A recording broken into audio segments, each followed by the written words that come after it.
welcome back. This week I've been playing mostly on my PlayStation 2 and I'm talking about hours and hours. It has been a very long time since I last played such a long period of time on this incredible console. And as I was playing all those games that I played and have never played, it realized something in me. It taught me something. It taught me something that what is wrong with the current generation of games that started with the PS3.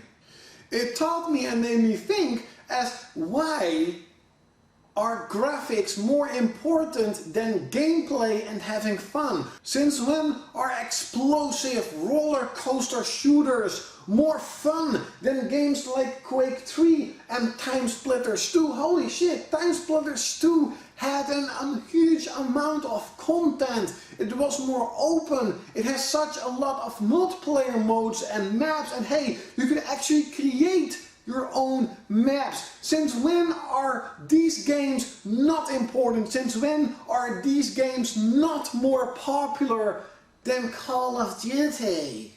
Since when did developers think that gamers don't have real life friends anymore? That 2 or 4 player multiplayer is not important anymore? That the only important aspect of a shooter or a racing game or just an arcade funny game is online multiplayer? Why are we happy that some broken ass launched games are getting patches to make the game work again, like Unity? Why are we happy about that instead of being happy for a game that has been tested and tried to make as perfect as possible? It maybe has some flaws. There is no game in the world that does not have a bug or a flaw. But why are we happy about broken games being launched like Assassin's Creed Unity, like Battlefield Hardline, like Battlefield 4, and they are getting patches and we are happy that they're getting a patch? Why? Why nowadays are gamers bitching about everything? It doesn't matter how good the game is, how good the game looks. Gamers always nowadays have something to bitch about. Does Metal Gear Solid 5 run smoothly? Yes. Oh my god, but the grass sucks. Oh my god, but the world is bland. Oh my god, it has PS3 graphics. Holy shit, The Witcher 3 is absolutely fantastic, but oh my god, it has pop-ups, but oh my god, it doesn't have the draw distance in 20,000 miles. Oh my god, there's always bitching and bitching and bitching and bitching, instead of thinking, hey, this game looks really cool, hey, this game looks like a lot of fun to play. No, gamers nowadays only want to bitch. Why are smaller games, unique games, games that are not made by Western gamers or made by any developers, games like Alien Hominid, like Ico, like Maximo, like Automodelista, like Onichibara Z2 Chaos, why are they always labeled as budget games? Oh man, the games are bad. Oh, it's a Japanese game, it's such a bad game, blah blah blah, without even trying or playing the game and figuring for yourself out like, holy shit, this game is actually good, or thinking, holy shit, this game is actually bad. Since when are gaming franchises and games having a status, some sort of elite status? Oh my god, Call of Duty, there is no shooter out there that is better than Call of Duty, without even playing all the other shooters. Oh my god, Grand Theft Auto is the best open world ever, without playing all of the other open world games. Hey, I enjoyed Saints Row a lot more than I've enjoyed Grand Theft Auto 5. Now, I'm not saying that Call of Duty or Grand Theft Auto are bad games. I'm just saying that it has some sort of elite status.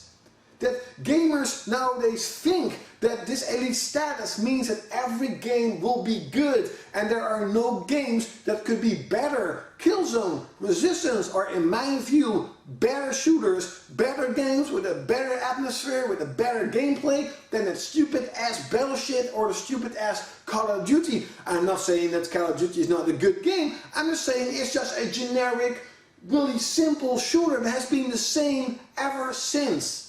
Since when it is justified to making smaller games like The Order, like Beyond Two Souls, like Heavy Rain, like Until Dawn, a $60 game? And then the developers actually are thinking and hoping, oh my god, the game is gonna sell millions of units, even though the game is only like 3 or 4 hours. Games like The Order and Until Dawn are amazing games. Don't get me wrong, I'm really looking forward to playing Until Dawn, and The Order was quite good, boring but quite good. But I would never pay $60. If they would have been launched at $50 or $40, man, the game would have been so much sold more, since gamers are more inclined to buy the game since it's much cheaper. Why are they $60? It needs to change. The industry of how we price games should be changed. Since when are developers putting out content off disc, making a paywall just like Resident Evil 5 and 6, and making you pay to play content that is already on disc? Why must I pay for a skin pack that has in Street Fighter the color blue or color gray on some? Why do I have to pay for it instead of unlocking, instead of playing the game and unlock these colors? I remember one of the Guilty Gear games actually has an edit mode where you can edit your character with all types of colors. Now you have to pay to get the different colors. Why?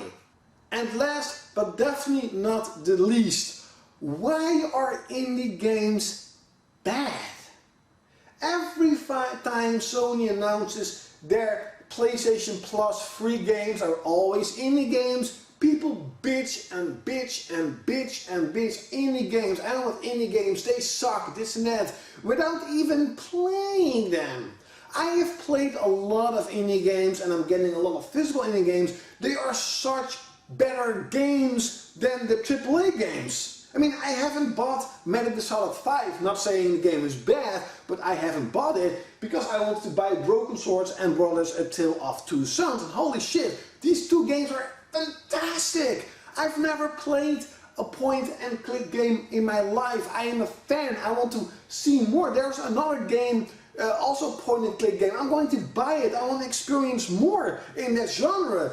Brothers: A Tale of Two Sons, what a compelling story, without actually telling, without any kind of explosive action, but what a great game it is. Why are indie games bad for the industry? You know what? Indie games are actually what is going to help this industry become better than last generation. The physical indie games will be better. There will be more physical indie games at the end of this generation than there are AAA games. Mark my freaking words. And the last thing I want to mention, and I kind of mentioned it a little bit, is that I am super happy that this generation of consoles is moving forward, moving away from it. That we are finally seeing smaller games getting physical releases. Seeing that games like Helldivers, Janna Sisters, Brothers: A Tale of Two Sons, Broken Sword 5 and even Onichibara Z2 Chaos are being seen by other gamers. That some gamers are playing this game and thinking, hey, the game is actually quite good. But we're seeing more and more indie developers knowing that there is a physical market, meaning that the library of physical games will be more diverse and more different than of the PS3. And like I said, I truly predict that at the end of this generation there will be more physical indie games than there will be retail AAA elite status retail games. Holy shit, that's what I want to say about what I learned, that the PlayStation 2 has taught me this. All these questions, leave in the comments below, do you have an answer? Share this freaking video. Let your friends see this freaking video and ask them the same question. If you know someone that does all these things, only care about graphics, only bitch, only this and that, Ask them these questions. Why? Why is that so important? Why can't you just have fun? Leave it in the comments below, and like always, I will see you next time. Have been That is really good news. Towards the PS4, 100% to